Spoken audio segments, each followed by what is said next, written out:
Hello everyone, welcome back to Hindi Gyan e learning. आज की हमारी इस वीडियो में हम संधि पाठ को कंटिन्यू करेंगे। प्रीवियस वीडियो में हमने संधि के प्रथम प्रकार को कवर किया, वो क्या था? स्वर संधि और उसके प्रकार। आज की इस वीडियो में हम सीखेंगे कि व्यंजन संधि क्या होता है और उसके नियम किस प्रकार अप्लाई होते हैं। चलिए स्टार्ट करते हैं। व्यंजन संधि का मतलब मैंने आपको जैसा कि बताया था, जिन दो वर्णों में संधि होती है उनमें व्यंजन के साथ स्वर या व्यंजन मिलता हो तो उसे व्यंजन संधि कहते हैं। यानी ये जो प्लस के पहले वाला पद है और प्लस के दूसरा वाला जो पद है, इसमें पहले पद के अंतिम वर्ण में और दूसरे पद के प्रथम वर्ण में इसमें एक व्यंजन और एक स्वर होना ही चाहिए, तो वो क्या हो जाएगा? व्यंजन संधि। फॉर एग्ज़ाम्पल लिखा गया है तदिच्छा। तदिच्छा का संधि विच्छेद है तद प्लस इच्छा। अभी संधि विच्छेद इस तरह से क्यों हुआ, इसे हम सीखेंगे नियम में। पहले हम ये जान लेते हैं कि व्यंजन संधि इसका आंसर क्यों आया। ये जो त के नीचे हलन है, इसका मतलब है कि ये एक प्योर व्यंजन है, एक पूर्ण व्यंजन है, क्योंकि जिन अक्षरों के नीचे ये हलन आता है वो प्योर व्यंजन होते हैं और जिनके नीचे नहीं आता उसमें स्वर का समावेश भी होता है। तो ये क्या है? व्यंजन है और ई स्वर है। दूसरा है वागीश। तो वागीश का संधि विच्छेद हो गया वाक प्लस इश। ठीक है, तो वाक्य प्लस इश है तो क जो है वो एक पूर्ण व्यंजन है और ये बड़ी ई स्वर है। स्वर यानी आ से लेके आह तक और व्यंजन यानी क से लेके ज्ञा तक। उसके बाद अगला है दिग्विजय। दिग्विजय का संधि विच्छेद है दिग्विजय। तो क एक पूर्ण व्यंजन और जो वी पे ई की मात्रा है वो है स्वर, तो व्यंजन और स्वर मिलके व्यंजन संधि। अगला एग्जाम्पल है सज्जन। सज्जन में सत प्लस जन, सज्जन, तो ये क्या है? व्यंजन संधि। तो चलिए इनके नियमों को देखते हैं कि आखिर सज्जन का सत प्लस जन क्यों हो गया, उच्छ्वास का उत प्लस श्वास कैसे हो गया, तदिच्छा का तत् प्लस इच्छा क्यों हो गया, संधि विच्छेद ऐसा क्यों हुआ, ये हम सीखेंगे इसके नियम में। मैं आपको बता दूं कि व्यंजन संधि के पूरे 9 नियम हैं। अब आप सोचेंगे 9 नियम को किस तरह से याद रखा जा सकता है? बहुत सिंपल है। पहली बात तो आपको ये समझना है कि स्वर संधि में जिस तरह 5 प्रकार थे और पाँचों का एक अपना अपना स्पेसिफिक नाम था, ठीक है, दीर्घ संधि, वृद्धि संधि, ऐसा।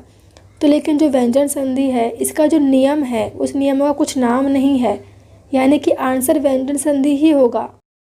बस उसके जो नियम है उसके हिसाब से आपको ये समझ में आएगा कि संधि विच्छेद किस तरह से करूं कि उसका आंसर व्यंजन संधि आ जाए। अब 9 नियम में से जो पहला नियम है इजी सबसे, वो मैं बता दूं आपको कि एक वर्ड है अभिषेक, एक और वर्ड है प्रतिष्ठित।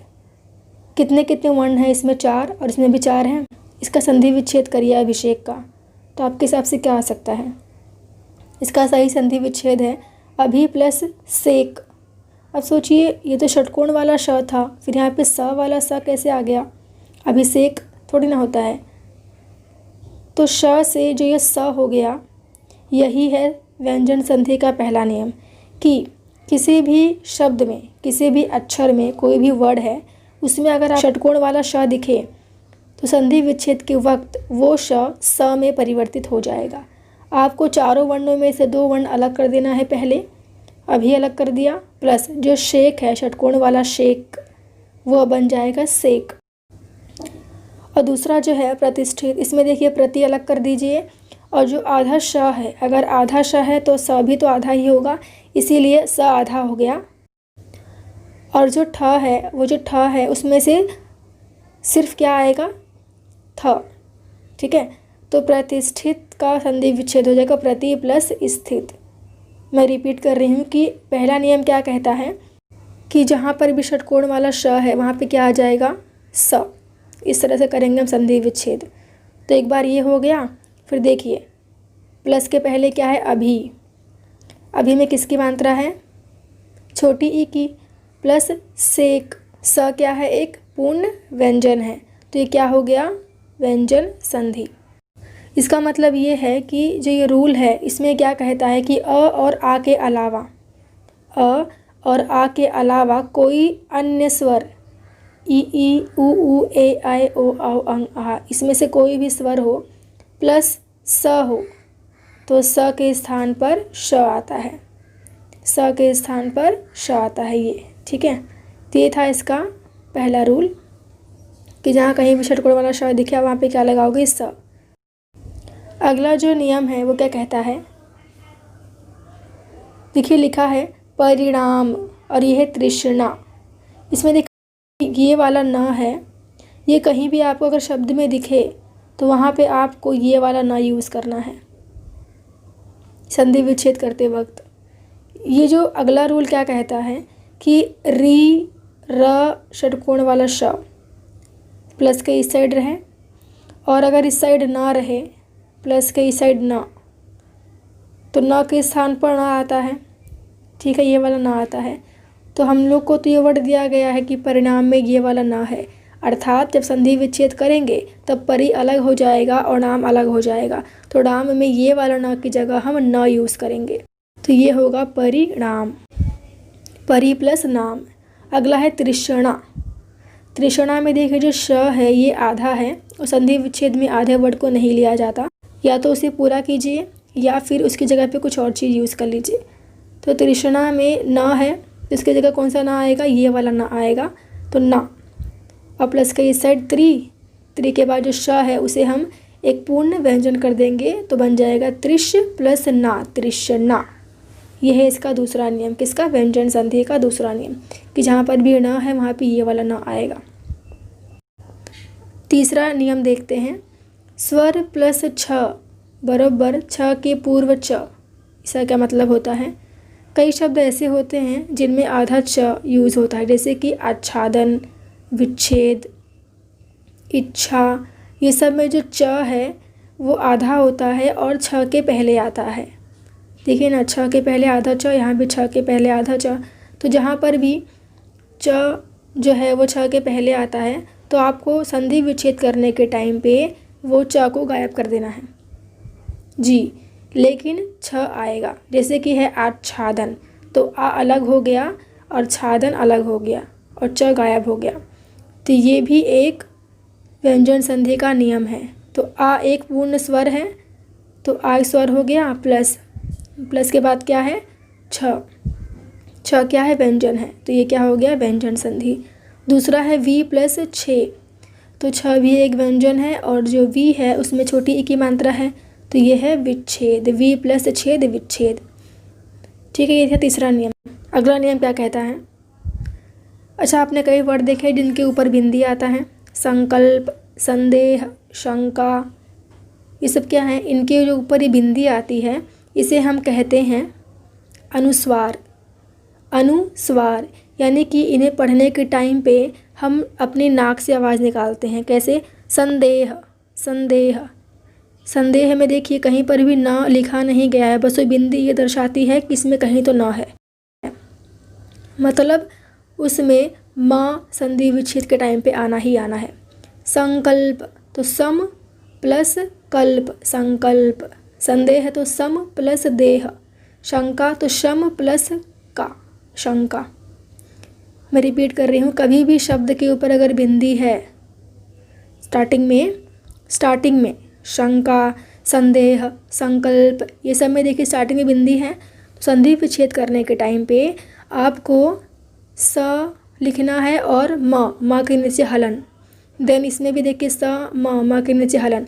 सम प्लस देह संदेह, सम प्लस कल्प संकल्प, तो माँ एक पूर्ण व्यंजन है, तो ये क्या बन गया, व्यंजन संधि।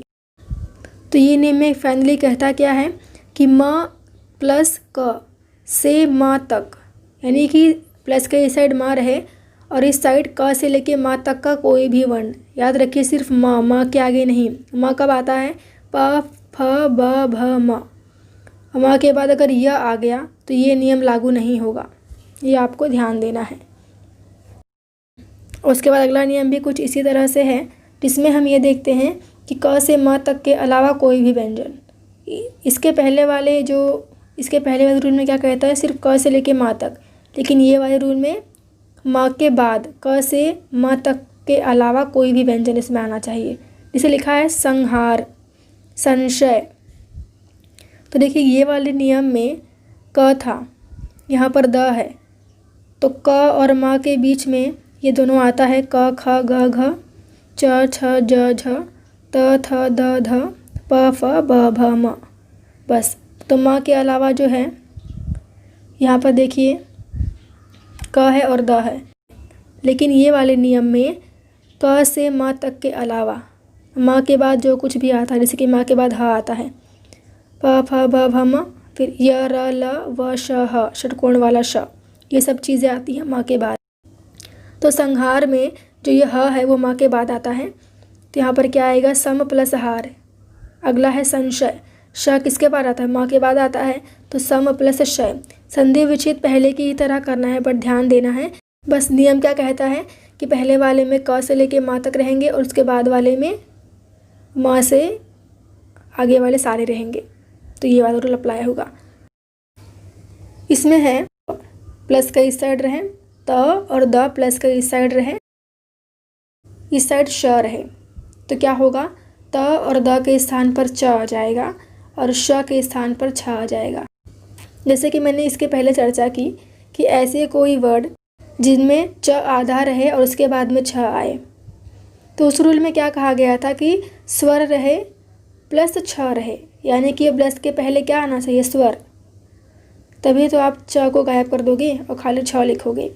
लेकिन इस नियम में क्या है, इस नियम में कहता है प्लस के पहले क्या आना चाहिए, दो वर्ड त और द।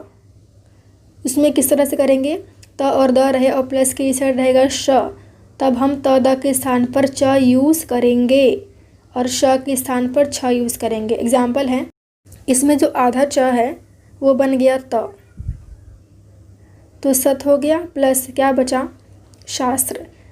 इसमें जो छ है वो किस में कन्वर्ट हो गया, अब श में। मैं रिपीट कर रही हूँ कि इस नियम में प्लस के पहले त और द ये दो वर्ड ही होने चाहिए और प्लस के बाद श हो जाएगा। कब, जब आपको एक कोई वर्ड दिया, जैसे यहाँ पर दिया गया है सच्छास्त्र, तो सच छास्त्र में जो आधा च है, इस रूल के हिसाब से आपको उसे त कन्वर्ट कर देना है, तो बन गया सत, प्लस इस साइड क्या आएगा, पहले श, जो छ है अब वो किस में कन्वर्ट हो गया, श में। अब अगला है उच्छिष्ट। उच्छिष्ट में देखिए अगेन आधा च और छ है, तो उत करना है, प्लस जो छ है वो अब श में कन्वर्ट हो जाए, तो शिष्ट हो गया। ये था इसका छठा नियम। अगला नियम है सातवां, कि प्लस के पहले क्या रहे, त और द। प्लस के पहले त द रहे, प्लस जितने भी आपको व्यंजन दिए गए हैं उन व्यंजनों का पहला और दूसरा वर्ड, उन व्यंजनों का पहला और दूसरा वर्ड, इसमें क वाले वर्ण को नहीं लिया गया है, च छ ज झ ट ठ और ड ढ, ये होना चाहिए प्लस के बाद। कैसे काम करता है ये देखिए, सेंटेंस शब्द दिया गया है शरद चंद्र, शरद चंद्र, ठीक है। अब इसमें छ देखिए नहीं है, ध्यान दीजिएगा, दो वर्ड है, एक आधा एक पूरा है, शरद चंद्र तल्लीन। तो शरद चंद्र में प्लस के बाद क्या है, च आया, इस रूल के हिसाब से च है, यस च है, तो च क्या बन जाएगा, एक प्योर च बन जाएगा, यहाँ पे देखिए दिया गया है। तो शरद चंद्र का शरत प्लस चंद्र हो गया, और तल्लीन में लीन पूरा आएगा, जो आधा ल है वो त में कन्वर्ट हो जाएगा। अगर प्लस के बाद च छ ज झ ट ठ या ड ढ या फिर ल, इसमें से कोई भी एक वर्ड रहेगा तो उसे हम कन्वर्ट करेंगे च, चाहे छ, चाहे ड, चाहे ल, ये सब में किसी में भी कन्वर्ट करना है हमें, लेकिन लाइन से। ये दोनों च छ के लिए च अप्लाई होगा, ज और झ के लिए ज अप्लाई होगा, ट और ठ के लिए ट, और ड और ढ के लिए ड, और ल के लिए ल। अगला नियम है वर्ग का पहला या तीसरा वर्ण। ध्यान दीजिए, वर्ग का पहला या तीसरा, ये वर्ग है, इसमें से पहला या फिर तीसरा, पहला तीसरा, तो क ग च ज ट ढ त द और प ब, ये हो गया। प्लस के इस साइड क्या आना चाहिए, ड ण ड य ण न म, ये वर्ड, तो ये भी क्या है, ये इससे क्या होगा, इससे ये होगा कि कहीं पर भी अगर ग च जो ये सारे वर्ड हैं तो उसकी जगह पे क्या यूज़ करेंगे, हम ये वाले वर्ड यूज़ करेंगे। कैसे, इसमें देखिए क्या लिखा है, षण्मास और ये है तन्मय। षण्मास और तन्मय, इनका संधि विच्छेद कैसे करेंगे आप, मास तो अलग कर दिया आपने, अब बचा क्षण। अब क्षण में न आया, देखिए यहाँ पे न है तो न पे क्या आएगा, 1 2 3 4 5, पाँचवा वर्ड, इसलिए यहाँ पर आया षट प्लस मास, षट मास का षण्मास। अगला है तन्मय, तन्मय में देखिए म अलग हो गया और जो त न की जगह में क्या यूज़ करना है, त, देखिए यहाँ पर है, इसके लिए त यूज़ होगा। ठीक है, तो ये था तत् प्लस मय, तन्मय। लास्ट रूल है व्यंजन संधि का कि कभी भी अगर आपको प्लस के पहले क च ट त प यानी सारे वर्ण का पहला शब्द है और प्लस के इस साइड कोई भी स्वर हो, कोई भी स्वर या फिर कोई भी तीसरा चौथा वर्ण, ठीक है, तो आप क्या यूज़ करोगे, क च ट त प की जगह पे ग ज ड द ब यूज़ करोगे। वागीश तो वाक प्लस ईश, देखिए वागीश में वाह है और जो गी है ग, उसकी जगह पे क्या यूज़ हो गया, क, इसलिए वाक हो गया। और बड़ी की मात्रा है ना यहाँ पे, तो बड़ी ई आ गया और श का श। सदानंद है तो द की जगह क्या यूज़ करना है हमें, त, तो सत प्लस यहाँ पे बड़ी की मात्रा थी तो आनंद, सत प्लस आनंद, सदानंद। इस तरह से संधि विच्छेद का ये सेकंड पार्ट पूरा हुआ। अगली वीडियो में हम सीखेंगे विसर्ग संधि। आप सारे नियमों को और अच्छे से समझने के लिए एक बार खुद स्वयं लिख के समझने का प्रयास करिएगा और आपको समझ में आ जाएगा। Thank you for watching.